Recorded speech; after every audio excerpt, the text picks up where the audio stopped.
Hi, this is Glenda and this is part 4 of our Almost No Tools Christmas cards, especially for children. Leonie at Scrapalicious Leo, I think it is, suggested putting some fun foam under their stamping if you're going to use rubber stamps.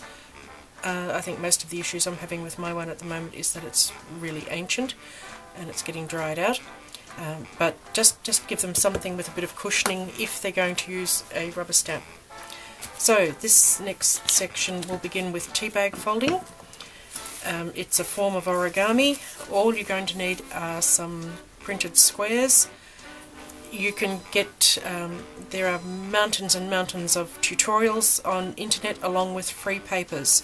So you can print these out on your computer, or you know, if you've got one of these fancy copiers that you can print to that's also colour, you can get some lovely papers that way.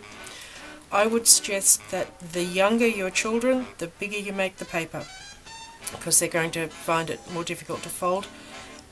There's also going to be a limit to how young you can go with this, but this is the simplest fold.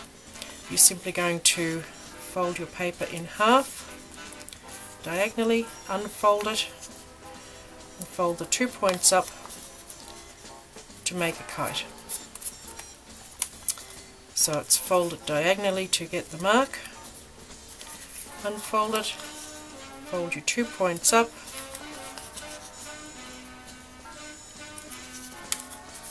to make a kite. Once again, quick drying glue is going to be your friend in this, and for this you want 8 squares. And you'll see that some of the medallions do end up relatively big even with these little tiny squares, so keep that in mind if you make your squares bigger. In the supporting resource file that I'm offering to subscribers by private message, I will include some links to some sites with papers and instructions, and also a few papers to get you going. There's no charge for the file.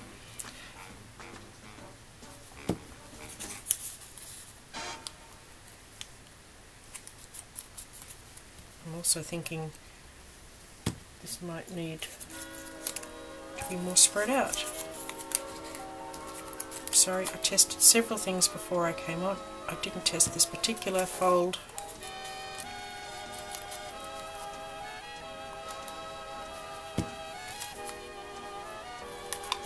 And clearly I have done something wrong. And I've run out of that particular paper, but for this exercise I'm going to finish it with one of the others, because honestly I cannot be bothered stopping this and going back and starting again. Christmas in July is not my favourite thing, and this is still July for me.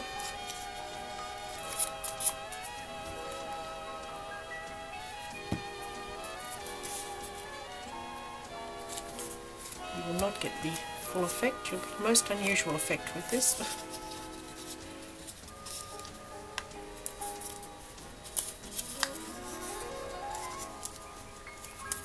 My clever plan of having them mostly pre-folded backfired as usual.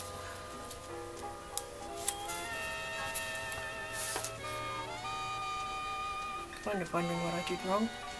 Oh, you know what I've done wrong. I've put them on, if you want this nice star, put them on this way. If you want the star that I intended to make, I'll just put a couple of these together.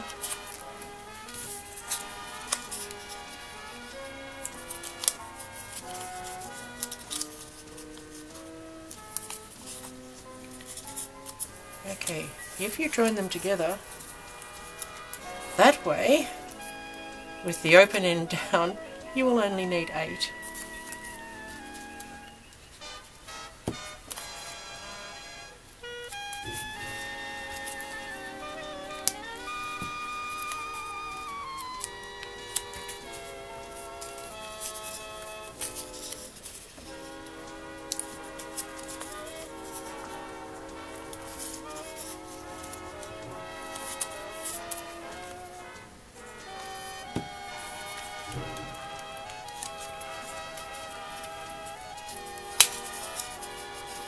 One advantage of tea bag folding is it will keep them busier a bit longer than some of the other projects.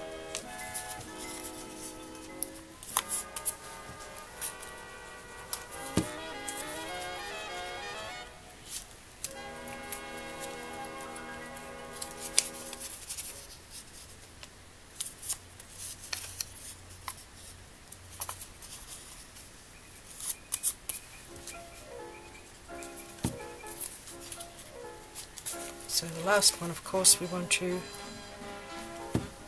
tuck it in under the last bit. And here's my multi-pointed, multi-coloured 16-point star. As I say, attach them at the other end and you'll have an 8. Okay, so there's another variation. That fold was a little bit harder. This embellishment, I had this, I think it's to go around a candle. I simply cut off a piece, and then instead of using it like that, I then pulled it apart. It's just plastic, and I snipped off the little berries and glued them in, and it just made it look that little bit nicer than chucking on the bit of plastic as it is. Here's one where I've just stuck a gold sticker underneath. Stickers are our friend for this, and I will put a bit of red bling in there. I forgot to do that. If you want to take it another dimension, you can get this seam binding off eBay, and I buy it in white, and then you can colour it. You can just mix some red food colouring or whatever colour you want to use with water. You may want to offer gloves because my hands are still a bit pink. But you know, it's not a big deal to dye this ribbon, and it gives especially older girls something else to do. You can, you know, do more fancy. There's my wrapping paper again, and I've just cut it to a shape, and I will put a link to the instructions for this. It's not my design. So that's tea bag folding, mistakes and all, and we'll move on to the next one. Okay, I did come back and do the star again the correct way, and this backing is simply some cheap wrapping that I picked up that looks a bit like a wide raffia or crepe paper type of thing, and I put a little bit of the glitter glue on the balls, which is just this one that you get in the discount shops. Okay, for this idea you are going to need a stamp of some sort, and I have a tree. You're also going to need some kind of embossing stamp pad, which come in various prices. You can probably pick up something like this for say $5, and if you haven't got too big a group they should be able to share it. And you're also going to need some perfect pearls, which will probably set you back another $5 to $10 depending where you buy them. You can probably get away with one colour, and we'll see how we go with this. So first of all we're going to ink up the stamp.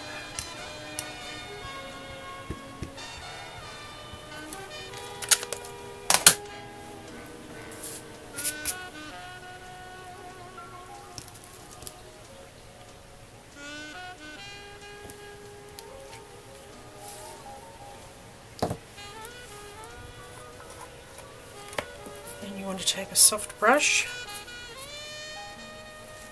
and just gently dab it on where you stamped. Obviously you need dark cardstock for this. You could make your own if you want to spring for some more materials, but I won't go into that because you would have to get more materials.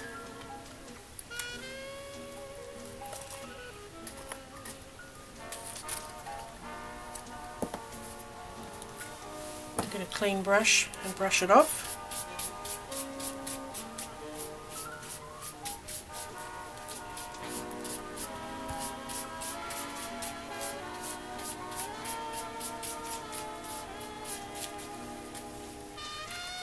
And then you can assemble the card however you like.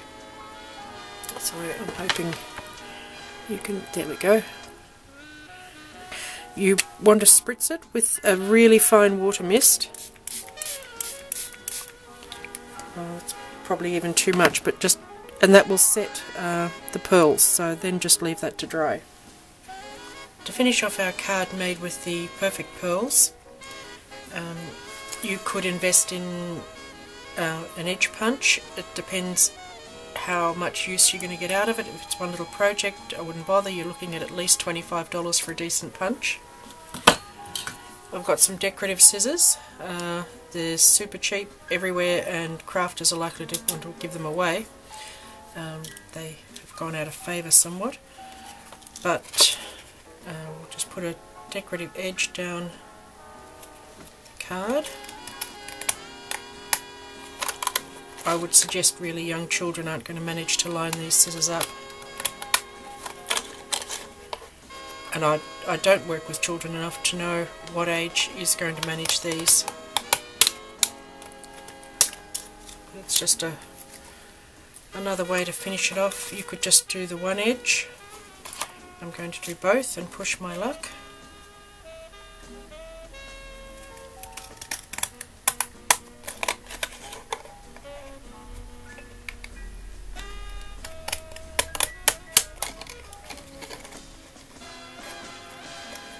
Make sure you do line the pattern up so it's continuous. Okay, that's just a piece of decorative metallic paper that I've matted onto the card. Make sure the card's the right way round. Now it is. And I'm going to punch, assuming this goes in far enough, which it doesn't. I'm going to get a bigger punch.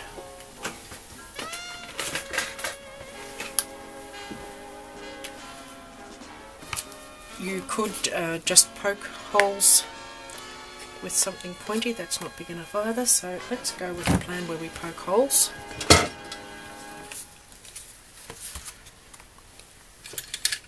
You can use a really large drawing pin for this.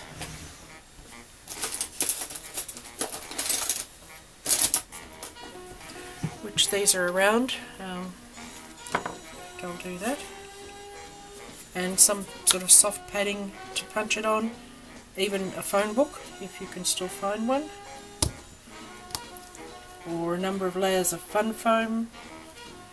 Just something, and don't forget it can go through to the table. This is a piece of foam matted onto a hard mat so it can't go through to my table. Then you can enlarge the hole a bit. Like so.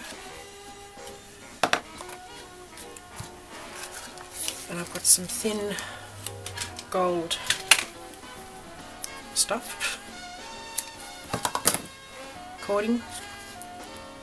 Poke it through the holes.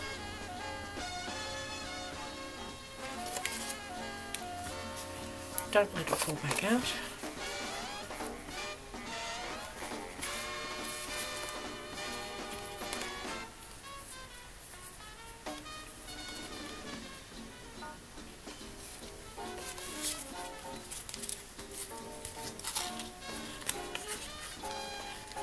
And I'm going to tie a bow.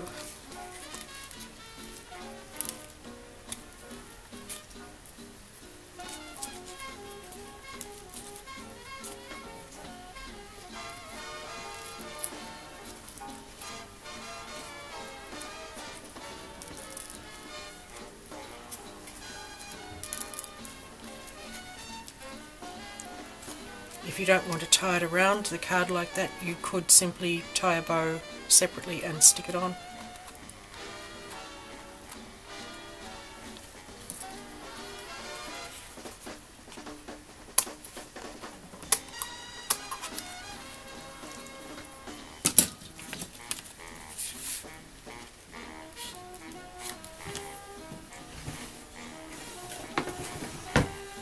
Just use some double-sided tape to attach that.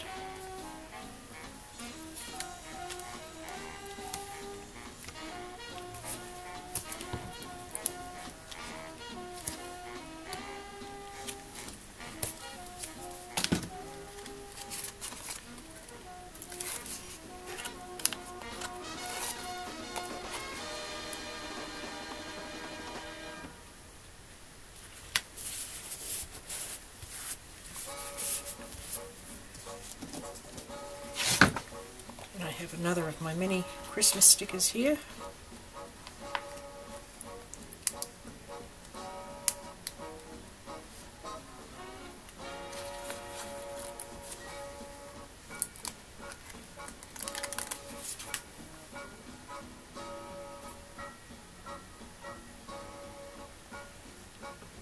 Sorry, I'm trying to see if I've broken the Y. No, I think it's just bent around a bit.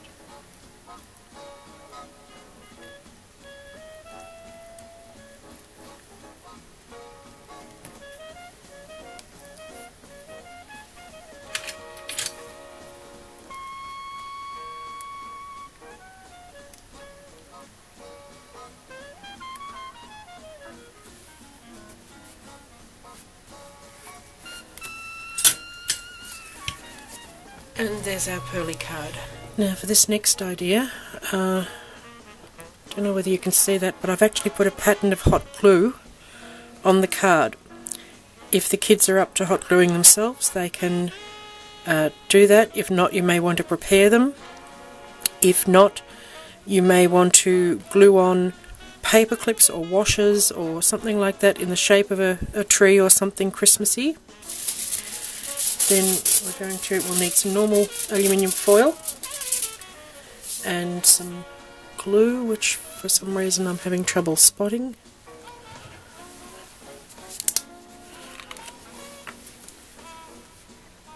I'm going to cover in glue and probably use a brush, but it's the end of the day. I'm tired and I'm going to use my fingers like that. Put your foil on your card.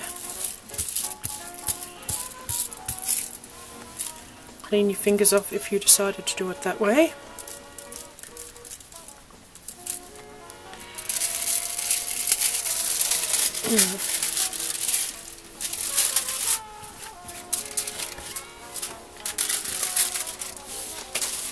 Getting myself in a horrible mess. I'm just going to fold the foil back for the moment, because I've got glue everywhere because I was in a hurry and I did too much, but then chances are kids are going to do the same thing. So you want to push it all down onto your shape.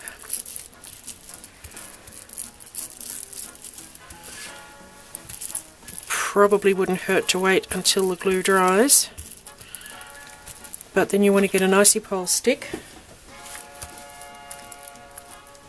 and you're just going to rub into all the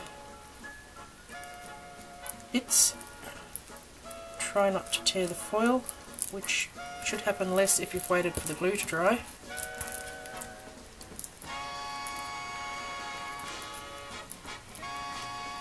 The other thing you can use for this, if you can find it, is aluminium foil tape that's sticky, and that would probably be ideal. Probably a hardware store. I've been meaning to try and get some more, I ran out. Now if you end up with glue on the front, that's fine.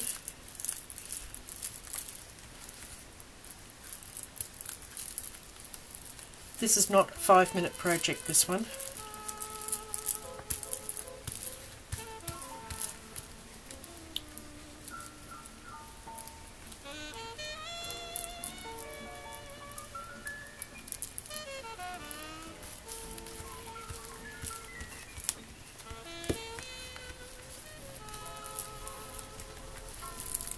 Because what I would suggest you do after getting that all burnished down is painting it with black paint, which means none of this glue is going to show then.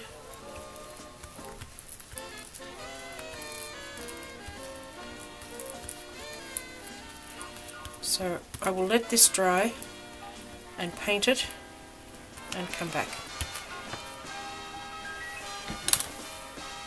Okay, I have painted my tree with just normal black acrylic paint. I'm going to get a little piece of fine sandpaper and just very gently, so that you don't tear the foil, rub over it. Just let some of the sparkle through.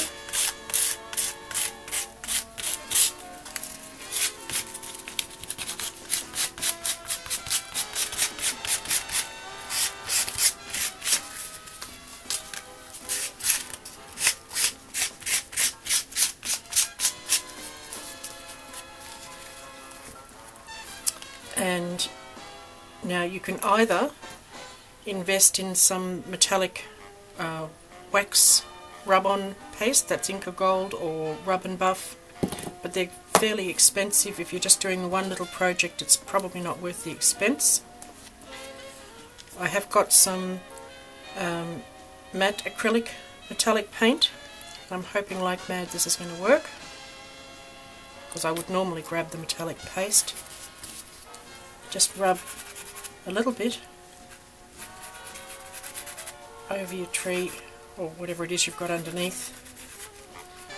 And you can get creative with what you put underneath. You might be able to stick on some flat noodles or something. You don't want it two-dimensional or your foil's definitely going to tear.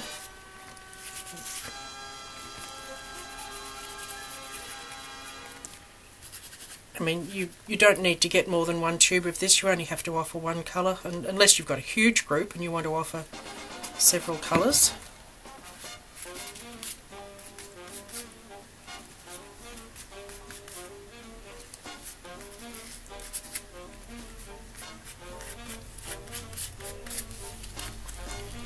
So there's my card so far.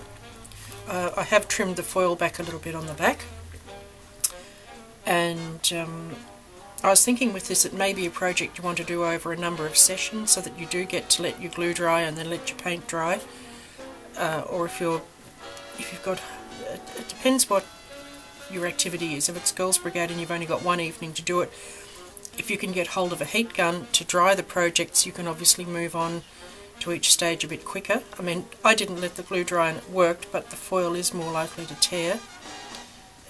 I suggest you experiment with it at home before you bring it into the kids.